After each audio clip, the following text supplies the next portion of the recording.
I think 2023 was one of the craziest years that I've had in my entire life, both professionally and personally. So some of the highlights of the year for me were releasing my first commercial game with moderate success, quitting my high-paying tech job to go and pursue game development full-time, reaching an audience of over 15,000 subscribers who are all game developers who are looking at what I'm doing and just following me along the journey. And also on a personal note, I just decided to head off across the planet, go to Japan for almost 3 months on my own and just figure out life there. So this was by no means a normal year for me.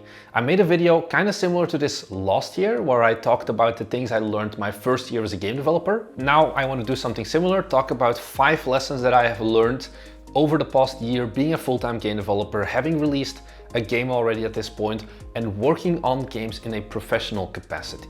And by far the biggest thing that I've learned over the past year is that I could do much more than I would have ever thought possible. So for context, from 2020 to early 2023, I worked as a data center architect at Cisco and I learned a lot over those 3 years. But looking back at how much really did I learn, I'm kind of disappointed in myself. I had this feeling back when I was still working there that I was starting to stagnate. I wasn't really pushing myself anymore.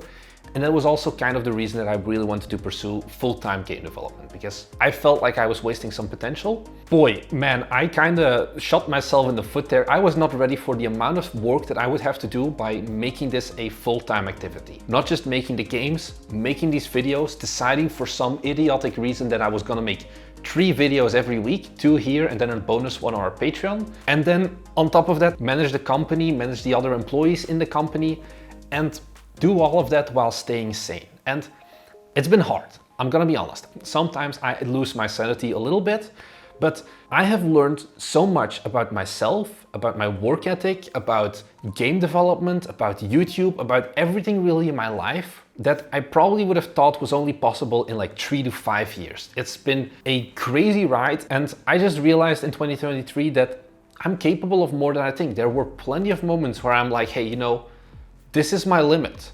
And then I was like, no, actually it's here now. And then it repeated and then it's here. So I think that this comes down to the concept of limiting beliefs a little bit, where it comes down to your mindset as well. I made a video about it as well, of just seeing yourself as a professional, seeing yourself as a pro game developer instead of seeing yourself as just a hobbyist who does it on the side, doesn't really want to make that much money with it.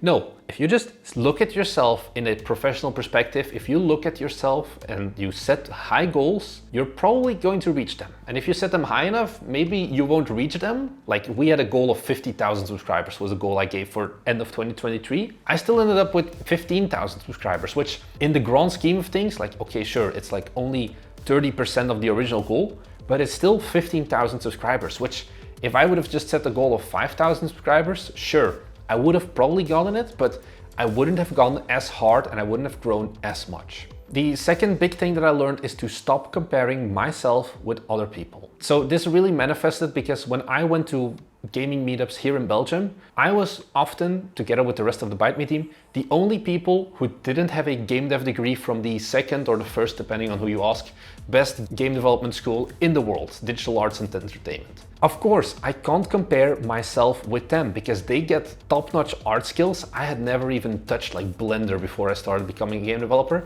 They focused on programming purely for games, and I felt grossly inadequate compared to them. But I realized that I wasn't helping myself.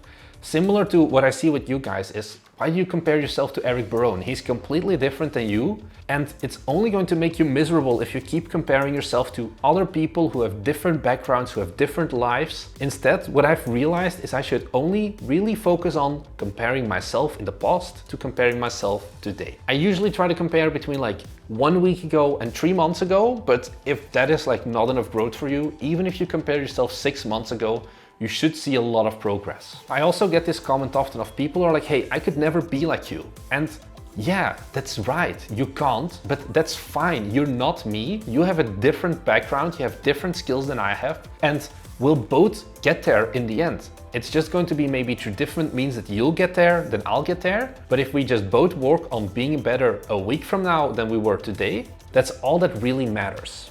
One other big thing that I have learned, and this is, I don't know how much professional and how much personal this is dealing with feedback. and especially with negative feedback. So once again, those 3 years that I was working at Cisco, it's like very corporate, very American tech company. There is zero negative feedback. I don't think anything I did there ever was met with any backlash. I did a lot of stuff there that, in my opinion, was garbage. I like made some little tools and whatever, and everything that I did, it was just a shower of praise and, oh, I'm gonna give you a recommendation and I'm gonna tell this VP or whoever and he's going to, I don't know, mentor you or whatever. Everything was awesome. You couldn't ever say something like, honestly, this product you made or like this slide deck you made, kind of shit, can't you redo it? I never got that feedback. And this was something that I was aware of, that I sucked at in getting negative feedback because I hadn't had it for 3 years. So this year really marked the year of the suck for me in that regard, because there were a lot of growing pains with this YouTube channel. When we released our Forge Industry sales numbers video, it exploded. Like, our channel just boomed from the moment we launched that video. The problem is, over like 2-3 days, I got hundreds of comments, and a lot of them were also quite negative. They were like, hey, this game is ugly. Of course nobody buys it. You should be ashamed of yourself. I got comments that I should just quit being a game developer or that I should fire myself. And for a youngling like me, who never got that negative feedback before, it was very rough. I see this with a lot of other game dev YouTubers as well. Once they reach about the 10K subscriber size, that's when they start getting that first negative feedback, when not everyone agrees with, oh, this is awesome, this is epic what you're doing, and it hurts. It hurts a lot, and I knew it was gonna hurt, and still going fully in it with, okay, this hurts, I still felt depressed whenever we got those comments. But over the past few months, because we've gotten so much feedback, and also because I put my face on camera here, it's not just some voice that you hear talking over some gameplay footage, everything feels extremely direct. And I've been working very hard on dealing with that feedback, on not just wanting to quit everything and go and live in a cave for the rest of my life. The moment some salty gamer like gets up from his couch to type a comment on his keyboard, whereas he has like never achieved anything in life yet, I know now how to deal with that. And I think this is one of the best skills that I could have developed, because it's only going to get worse. The more we grow, the more skill we have. Because if I would take all of the feedback we got personally, I wouldn't be here anymore. I would have long stopped being a game developer. But this last year has really helped me with that regard. Some of the things, if you're dealing with similar problems, I think one of the sayings I have that really just carries me through the feedback is that everyone deserves an opinion, but not everyone deserves a say. So some great examples of this is when we were showcasing Forge Industry at a physical event, some kid came up to us and he was like, hey, he played the game, he played the demo, and he was like, hey, I like this game, you should add Battle Royale to it. And that's when I realized everyone can have an opinion. Everyone can say whatever they want, what they think about our game, but not every comment needs to be treated equally. And having that skill of realizing which comments you should listen to and which you kind of just throw in the garbage can of your mind and don't think about is really valuable. The next ones are a bit shorter, and these are more related to the YouTube growth, and that is to simplify your life as much as possible. There are these questions that we often get of, why don't we have a podcast? People love to hear us talk, for example. Or why don't we make more short form content? And the answer for that is simple, because I focus on 2 things in my life: making YouTube videos and making games, and nothing else. I don't focus on making a podcast, doing TikToks, making like posts on X or whatever.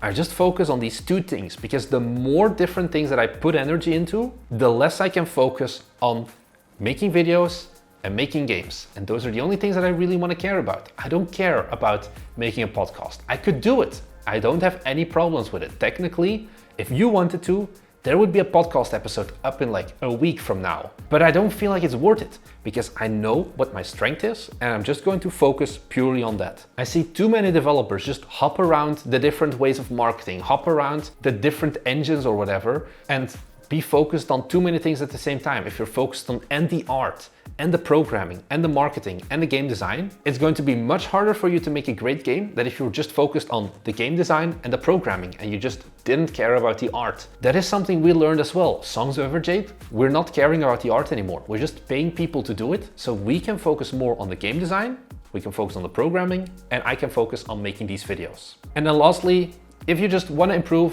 the best way to improve at anything really, and especially making games or making YouTube videos, quantity will always beat quality. Just make more of whatever you're doing, and I can 100% guarantee you, you're going to improve at whatever it is. You can spend as much time as you want trying to make your first game perfect, spend like 7 years in development. Probably it still won't be worth it. You're much better off making 7 games, 1 game a year, and that's already a slow release schedule in my eyes. And your 7th game will be much better than that 1 game that you spent 7 years working on. So just make as much as possible and accept that the first few things of whatever you make are gonna be garbage. The first 50 videos we made on this channel aren't that good. I wasn't good on camera, my scripting was horrible, we just had bad editing, the sound, the music was kind of weird.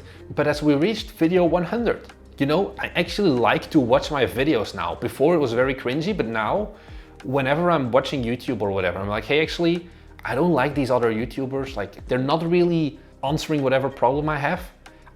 At this point, I like to rewatch some of my videos that I made like a month ago, 2 months ago, because they're just better. I'm finally able to watch myself and not die of cringe anymore.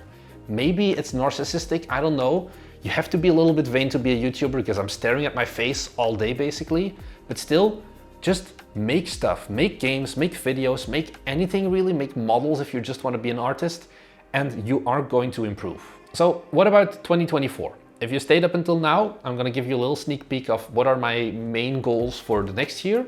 I want to release 2 games through Bite Me Games. The first one, Songs of Average 8, you've probably already heard about. The second one, we're not really sure what we want to do yet, but we know we want to release it still this year. Because once again, quantity will outperform quality in terms of learning, in terms of growth, in terms of all of that. So we're just gonna stick with that. In the same trend, I want to make at least 100 videos. It's probably going to be like 104 because I want to make 2 videos every week on the main channel, and then we'll do another 1 a week on our Patreon. And then lastly, I just want to further establish myself as being an actual game dev authority almost. So something that I want to look into is like speaking at a game dev convention, probably not GDC. I mean, it's not going to happen because it's happening like 2 months from now, but something related to game development. That would be my personal goal to really solidify 2024 for me. So those were the main things I've learned last year. I'm very curious about you. Leave a comment down below. Looking back at the last year, what are some things that you've learned, that you've been reflecting on? And maybe also, what are your goals for 2024? Is it releasing your first game, your second game, starting game development? All fine by me. I think if you like these kinds of videos, go and watch the last year's video one. It's not that bad, honestly. There's some good lessons in it there. I'm definitely more rusty than compared to the videos I make now, but I mean, a whole year has passed, so what did you expect? Apart from that, if you're new here, we're game developers. We've made our own game, we're working on our next games, and we're sharing the entire process. So if that's something that you're interested in, be sure to head down below and subscribe, because we upload these videos twice a week. That's all I really have to say. Thanks for watching. I'll see you guys in the next one. Bye!